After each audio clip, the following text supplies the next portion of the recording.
Cordial bienvenue pour notre programme Parole de vie.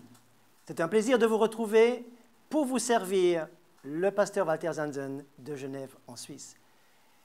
Nous allons aujourd'hui nous plonger dans le livre de Daniel, le prophète Daniel, et je vous invite à me suivre dans la lecture du chapitre 6.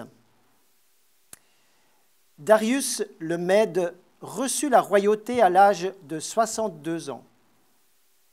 Darius trouva bon d'établir sur le royaume 120 satrapes qui devaient être répartis dans tout le royaume. Il mit à leur tête 3 chefs. L'un d'entre eux était Daniel, à qui ces satrapes devaient rendre compte, afin que le roi ne subisse aucun tort. Daniel lui-même surpassait les chefs et les satrapes parce qu'il avait en lui un esprit supérieur. Et le roi pensait à l'établir sur tout le royaume. Alors, les chefs et les satrapes cherchèrent un motif pour l'accuser en ce qui concernait les affaires du royaume. Mais ils ne purent trouver aucune occasion ni aucune erreur parce qu'il était fidèle et qu'on ne trouvait chez lui ni négligence ni erreur. Alors ces hommes dirent « Nous ne trouvons aucun motif contre ce Daniel, à moins que nous n'en trouvions un dans la loi de son Dieu. » Puis ces chefs et ces satrapes se rendirent tumultueusement auprès du roi et lui parlèrent ainsi. « Roi Darius, vis à jamais. Tous les chefs du royaume, les intendants, les satrapes, les conseillers et les gouverneurs sont d'avis que soit publié un édit royal et que soit mis en vigueur cette interdiction. Quiconque dans l'espace de 30 jours adressera des prières à quelque dieu ou à quelque homme, excepté à toi, au roi, sera jeté dans la fosse aux lions. Maintenant, au roi confirme l'interdiction et signe ce décret, afin qu'il soit irrévocable selon la loi des Mèdes et des Perses, qui ne peut être abrogé. Là-dessus, le roi Darius signa le décret et l'interdiction. Lorsque Daniel sut que le décret était signé, il monta dans sa maison, où les fenêtres étaient ouvertes dans la direction de Jérusalem, et 3 fois par jour, il se mettait à genoux, il priait et louait son Dieu comme il le faisait auparavant. C'est notre lecture d'aujourd'hui et nous allons nous arrêter quelque peu sur le personnage de Daniel. Ce brave Daniel, d'où vient-il? Eh bien, c'est un enfant d'Israël, bien sûr. C'est un enfant d'Israël qui a été déporté avec beaucoup d'autres dans la terre lointaine du royaume de Babylonie. Et l'ennemi, les Babyloniens, qui étaient un peuple plus puissant et qui sont venus envahir ce peuple d'Israël, ils ont pris soin de prendre, de voler 2 choses en Israël. Et ces choses ne sont pas anodines, sont des choses importantes car, premièrement, l'ennemi va vider le temple, car ils savent que la puissance en Israël ou la force d'un peuple réside dans l'adoration de son Dieu. Ils vont donc vider le temple de tout ce qu'il y avait à l'intérieur et ils vont pas seulement faire cela, ils vont encore faire autre chose, ils vont emmener une belle jeunesse. Ils vont trier les jeunes pour avoir les meilleurs, afin de les importer dans leur pays, afin de les extrader pour en faire des serviteurs pour leur royaume. Ce n'est pas anodin ce que fait l'ennemi. Il veut vider les cœurs de la présence de Dieu. Il désire voler les valeurs spirituelles, qui sont des forces. Et il veut aussi toucher à notre jeunesse. Alors, le texte nous dit dans les premiers chapitres que Daniel et ses amis arrivent dans cet endroit qui est complètement nouveau et inconnu pour eux, et ils devront, contre leur gré, s'adapter à ce nouveau pays, apprendre une autre langue, d'autres coutumes. Ils devront manger autre chose et ils devront se faire à l'idée d'être dans un environnement complètement occulte, enténébré et qui a des puissances spirituelles redoutables. Mais le chapitre 1 de Daniel et au verset 8 nous dit une clé pour tout ce livre et surtout sur la personne et le personnage de Daniel, il est dit que Daniel résolut de ne pas se souiller. Et ce mot d'ordre va l'amener tout au long de son parcours, parce qu'au chapitre 6, nous allons trouver à Daniel, le même, qui a vieilli. Et il aura, si on regarde le texte, environ 80 ans. Et Daniel a toujours gardé, dès sa jeunesse, cette détermination, cette résolution, même s'il est placé au milieu des ténèbres, au milieu d'un autre pays, s'il a été éloigné de force de sa famille, de ses bien-aimés, de tout son environnement qu'il connaissait si bien, qu'il aimait, eh bien, il a résolu dans son cœur de ne pas se laisser faire, de ne pas se laisser fondre dans la masse et de profiter de toutes les choses qui peut-être la Babylonie leur offrait. Mais il a résolu de rester propre à l'intérieur. Et ça, c'est une décision pour laquelle Dieu va donner la grâce et la force, mais qu'il faut prendre soi-même. Il faut prendre soi-même cette résolution. Il faut avoir la volonté et faire le choix et se résoudre, se déterminer de ne pas se laisser souiller à l'intérieur, comme dans son corps, dans son âme. Parce que Daniel, il a emmené des valeurs avec lui, des valeurs intérieures. Parce que, si vous lisez les choses en contact avec le livre de Jérémie, le prophète Jérémie, vous verrez que Daniel a vécu du temps de Jérémie. Et il connaît les écrits du prophète Jérémie. En plus de cela, Daniel connaissait le roi Josias, un des derniers rois en Israël, mais ce roi Josias était un des bons rois d'Israël, et il va être influencé par le réveil spirituel qui sera initié par le Saint-Esprit au travers du roi Josias. Donc, Daniel, en tant que jeune homme, il a 15 ans, 15-16 ans, il a en lui les Écritures, les textes prophétiques de Jérémie, et deuxièmement, il a vécu une expérience de réveil spirituel. Et voyez-vous, si nous voulons tenir dans les temps difficiles, si nous voulons ne pas sombrer, nous laisser finalement fondre dans la masse et perdre nos valeurs et retourner dans le royaume du monde, nous devons avoir une expérience et connaître les Écritures et les avoir intégrées dans notre vie. Alors, Daniel nous dit, le chapitre 2 va être un homme qui a emmené avec lui la présence de Dieu et il est vraiment en communion avec Dieu. Il va avoir un don de révélation qui lui donnera de surpasser les autres parce que Dieu lui parle et lui montre les choses. Vous trouverez ça au chapitre 2 avec cette fameuse interprétation de cette première vision de la statue. Ça, c'est donc le chapitre 2. Après, il va avoir du courage, un courage incroyable. Il va carrément, avec beaucoup de tact et de sagesse, il va carrément se placer devant le fameux roi Nebuchadnezzar, ou Nabucco, si vous voulez, et il va lui dire, Nabucco, si tu ne t'humilies pas, Dieu va t'humilier. Dieu va t'humilier. Et ce courage lui est donné parce qu'il a vraiment en lui l'Esprit de Dieu. Waouh! C'est un gabarit exceptionnel, ce Daniel. Mais c'est quelqu'un qui a ce format de courage, d'audace et surtout d'humilité qui lui donne cette authenticité de caractère. Daniel sait deux choses. Vous trouvez ça dans le livre de Daniel, chapitre 2, verset 20. Et il est dit dans ce verset 20 que Daniel prit la parole et dit « Béni soit le nom du Seigneur d'éternité en éternité.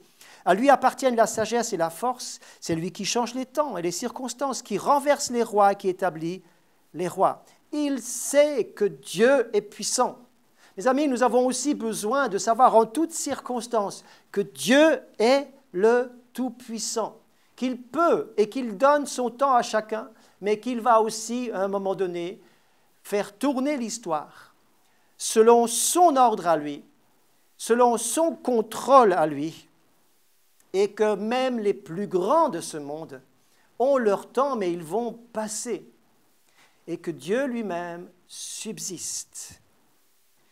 Et il va ensuite encore affirmer quelque chose de différent. Et il sait que Dieu est puissant, mais aussi il sait que Dieu est souverain. Dieu est souverain. Bien sûr, les deux éléments vont ensemble, les deux attributs divins, la puissance et la souveraineté vont ensemble, mais il est là vraiment pour dire et affirmer. Et cela lui donne une grande confiance. Voyez-vous, dans la vie, vous avez besoin de confiance. Et cette confiance est basée sur le fondement, celui de savoir que Dieu est le Tout-Puissant et que Dieu est souverain. Les choses les plus terribles vont passer. Les personnages les plus importants vont monter et ils vont descendre. Chacun a son temps.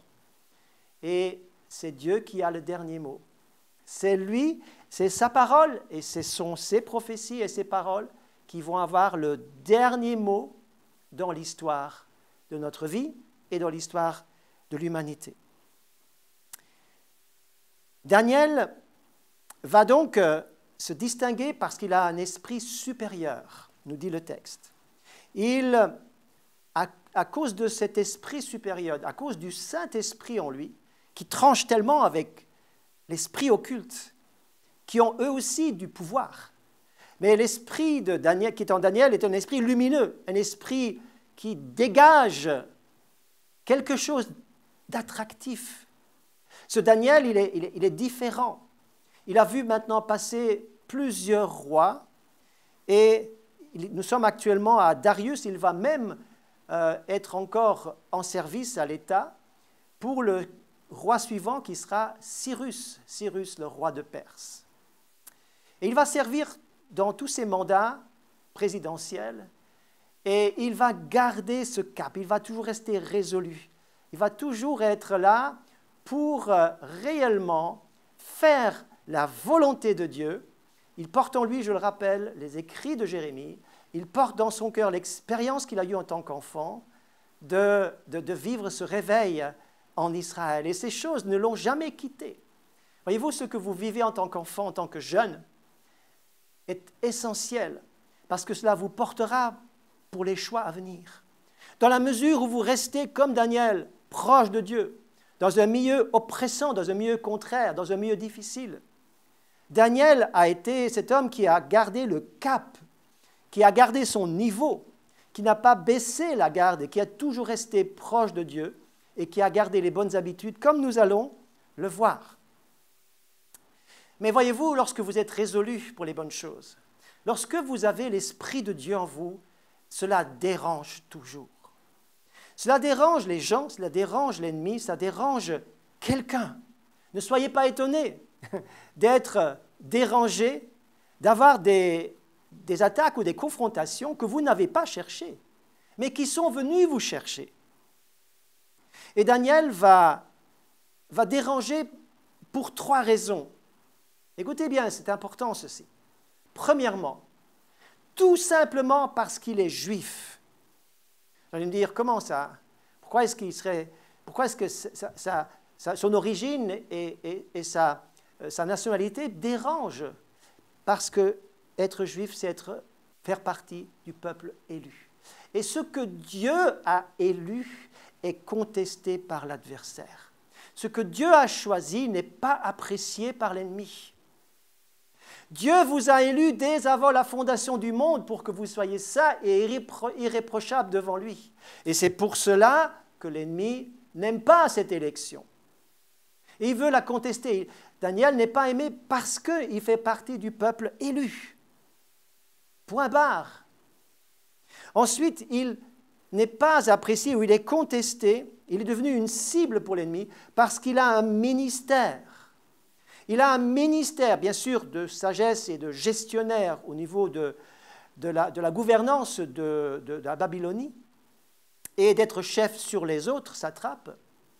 Mais il a un ministère de révélation. Le Saint-Esprit lui révèle des choses. Et cela, l'ennemi déteste ce genre de choses.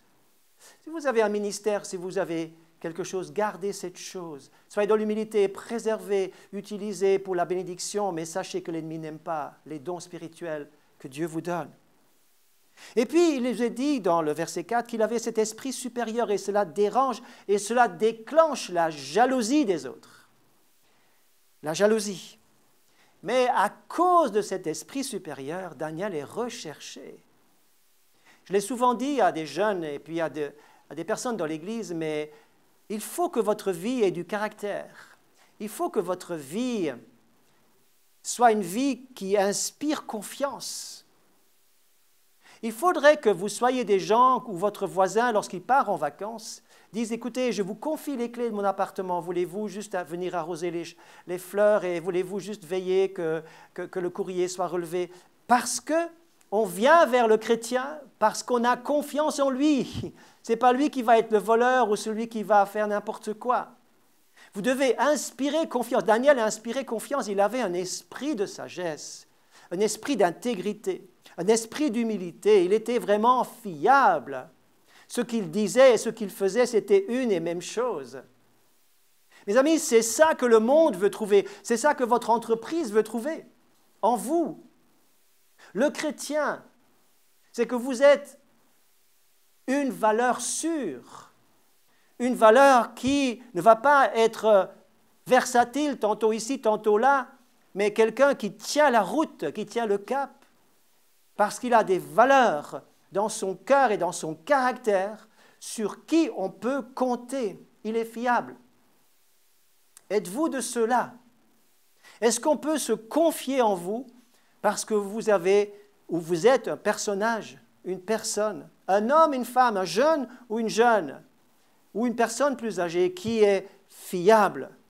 Ou est-ce que vous êtes comme le monde, versatile, vous êtes bien avec les gens bien, mais vous êtes aussi critique avec les gens qui critiquent, etc.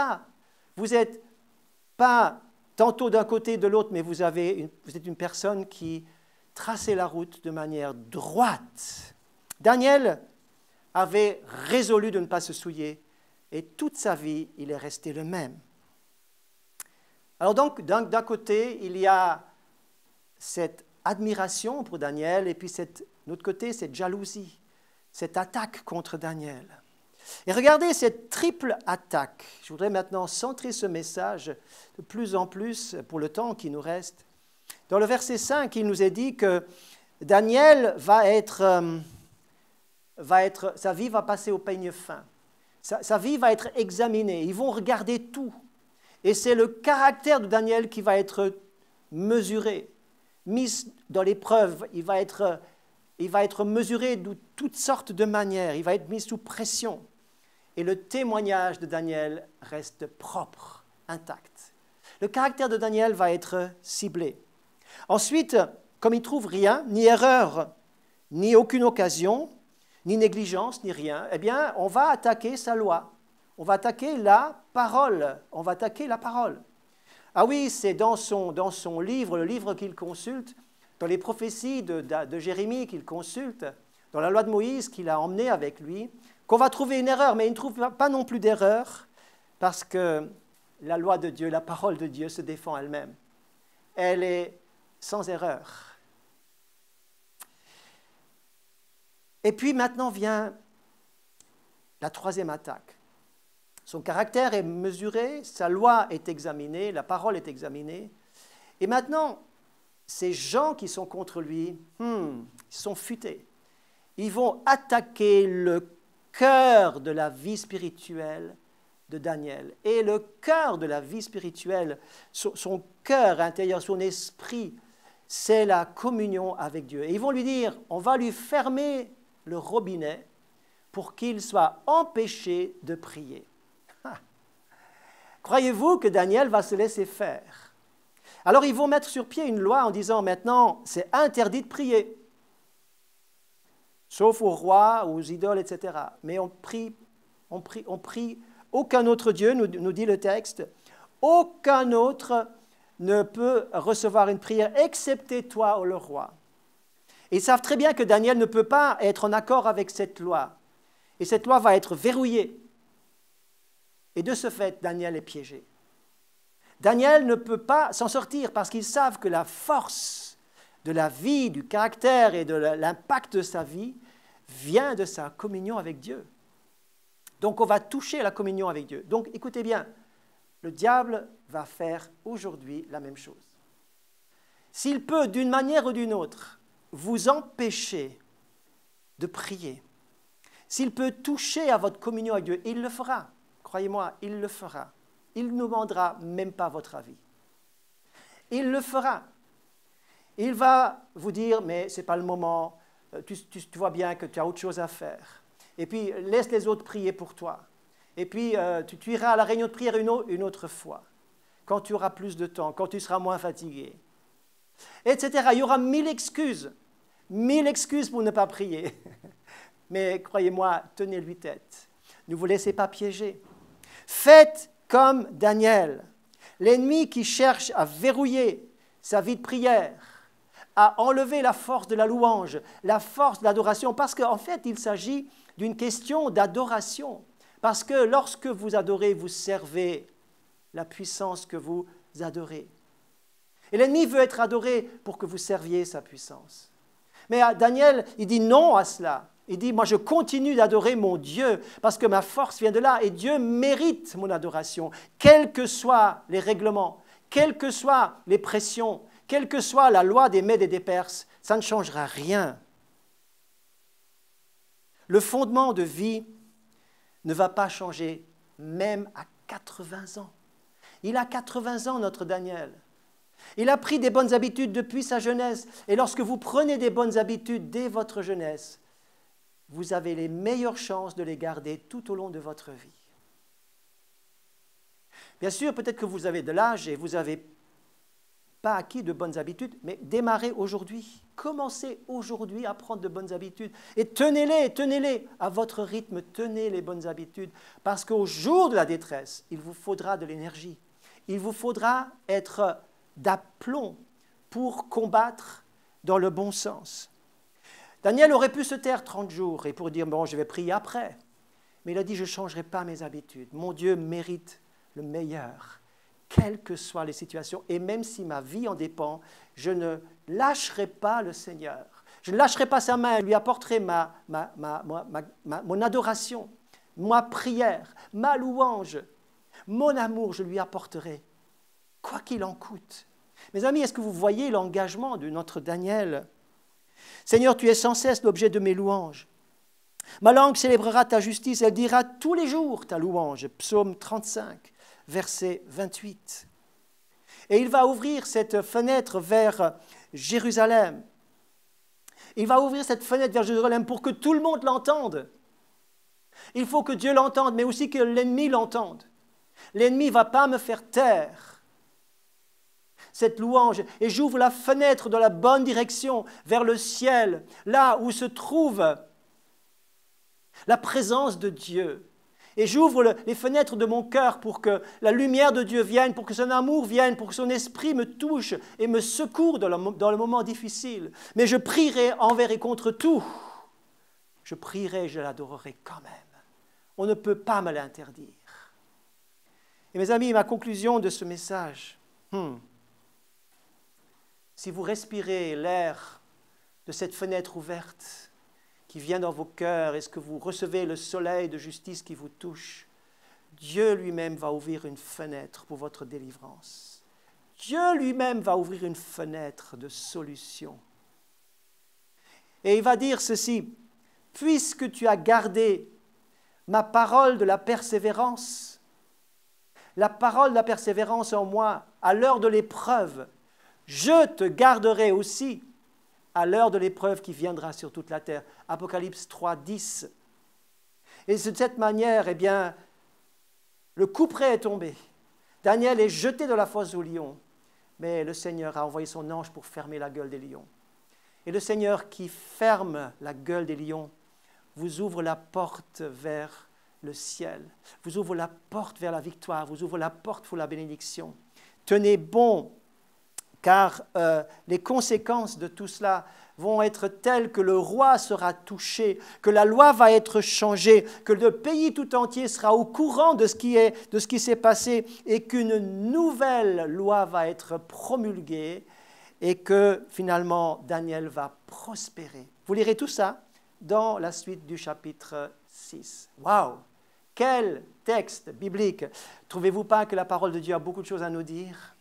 Je vous laisserai vraiment méditer sur ce message que je vous ai transmis à partir de ce texte et que vous puissiez tirer exemple du caractère et de la façon de vivre de ce prophète merveilleux qui est Daniel.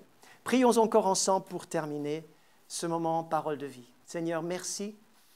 Tu es merveilleux, Seigneur. Tu es le même hier, aujourd'hui, éternellement. Et Seigneur, ce que tu as fait pour Daniel, en le soutenant dans cette épreuve, alors qu'il était sous pression par les plus grands et les plus puissants de ce monde de l'époque. Seigneur, tu es capable de porter, de supporter, Seigneur, de porter chacun dans son épreuve.